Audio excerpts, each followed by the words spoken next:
بسم اللہ الرحمن الرحیم۔ معزز سامعین السلام علیکم۔ آج کی ہماری ویڈیو کا موضوع ہے لیلۃ القدر، یعنی شب قدر جو رمضان کے آخری عشرہ میں ہے۔ لیلۃ القدر نہایت ہی فضیلت، برکت اور مغفرت والی رات ہے۔ پھر اس رات کی اہمیت اور انفرادیت کے حوالے سے اللہ تبارک تعالیٰ نے خود قرآن پاک میں ارشاد فرمایا ہے کہ اس رات میں کی گئی عبادت کا درجہ 1000 مہینوں کی عبادت سے افضل ہے، یعنی یہ رات 1000 مہینوں سے اعلیٰ و ارفع ہے۔ معزز سامعین، یہ رات 1000 مہینوں سے کتنی افضل ہے، اس کی اہمیت اور افادیت کس قدر بلند ہے، یہ تو بس اللہ تبارک و تعالیٰ ہی بہتر جانتا ہے۔ حضور نبی کریم صلی اللہ علیہ وآلہ وسلم اس رات کو حاصل کرنے کے لیے، یعنی لیلۃ القدر کو پانے کے لیے رمضان المبارک کے آخری عشرہ میں اعتکاف فرمایا کرتے تھے۔ رمضان المبارک کے آخری عشرہ میں لیلۃ القدر کون سی رات بنتی ہے، اس کے متعلق نبی اکرم صلی اللہ علیہ وآلہ وسلم نے ارشاد فرمایا: اے لوگو، لیلۃ القدر کی بابرکت رات کو رمضان المبارک کے آخری عشرے کی طاق راتوں میں تلاش کرو، یعنی 21ویں، 23ویں، 25ویں، 27ویں اور 29ویں رات۔ معزز سامعین، نبی کریم صلی اللہ علیہ وآلہ وسلم کے فرمان کی روشنی میں ان 5 راتوں میں سے کوئی بھی ایک رات لیلۃ القدر کی رات ہو سکتی ہے کہ لیلۃ القدر کی رات آخری عشرہ کی طاق راتوں میں گھومتی رہتی ہے، لہٰذا ہمیں ان 5 راتوں میں لیلۃ القدر کو تلاش کرنے کی ترغیب بھی دی گئی ہے اور حکم بھی ارشاد فرمایا گیا ہے۔ اس لیے ہمارے اوپر یہ لازم ہے کہ ہم رمضان کے آخری عشرہ کی ان 5 طاق راتوں میں خوب سے خوب عبادت کرنے کا اہتمام کریں۔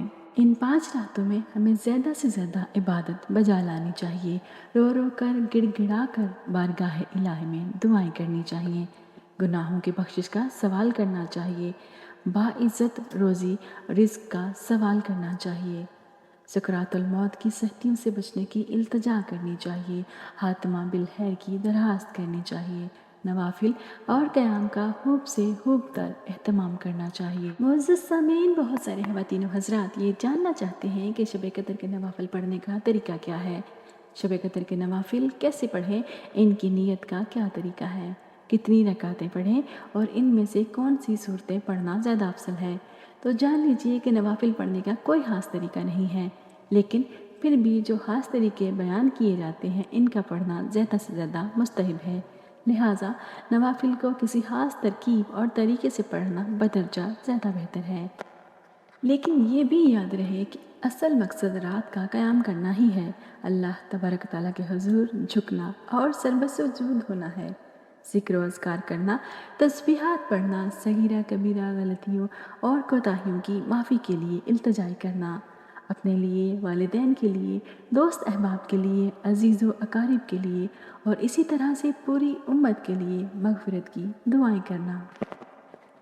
آئیے یہ بھی جان لیجئے کہ یہ نوافل کیسے پڑھیں۔ سامعین کرام، جس طرح سے باقی کے نوافل پڑھے جاتے ہیں اسی طریقے سے ہی آپ جتنے بھی نوافل ادا کرنا چاہیں کر سکتے ہیں، لیکن بالخصوص ان نوافل کا ضرور اہتمام کریں جو اب بتائے جائیں گے۔ سب سے پہلے نمبر پر 2 رکعت صلاۃ التوبہ ضرور ادا کریں۔ صلاۃ التوبہ کی ادائیگی کے بعد رو رو کر اور گڑ گڑا کر اللہ تعالیٰ سے اپنے گناہوں کی معافی طلب کریں۔ 2 رکعت صلاۃ التوبہ کے پڑھنے کا طریقہ کوئی الگ اور منفرد نہیں ہے، بلکہ جس طریقے سے باقی کے 2 رکعت نفل پڑھے جاتے ہیں بالکل اسی طریقے سے ہی یہ 2 رکعت صلاۃ التوبہ کے نوافل پڑھنے چاہیے۔ مثال کے طور پر جس طرح ظہر کے فرضوں کے بعد کی 2 سنتوں کے بعد جو 2 رکعت نوافل پڑھے جاتے ہیں اسی طریقے سے ہی یہ 2 نوافل ادا کرنے ہیں۔ ان میں صرف نیت کرنے کا ہی فرق ہے، نیت صلاۃ التوبہ کی کرنی چاہیے۔ نیت سماعت فرما لیجئے: میں نیت کرتا ہوں یا کرتی ہوں 2 رکعت نماز صلاۃ التوبہ کی واسطے اللہ تبارک و تعالیٰ کے میرا خانہ کعبہ کی طرف، اللہ اکبر۔ اگر یہی نیت دل میں کر لیتے ہیں تب بھی درست ہے اور اس میں کوئی حرج نہیں ہے، بالکل نماز درست ہو جائے گی۔ آپ صلاۃ التوبہ کی 2 رکعت نفل ادا کر لینے کے بعد پھر سے دعا مانگیں، گناہوں کی بخشش طلب کریں، اللہ تبارک تعالیٰ سے باعزت روزی کا سوال کریں اور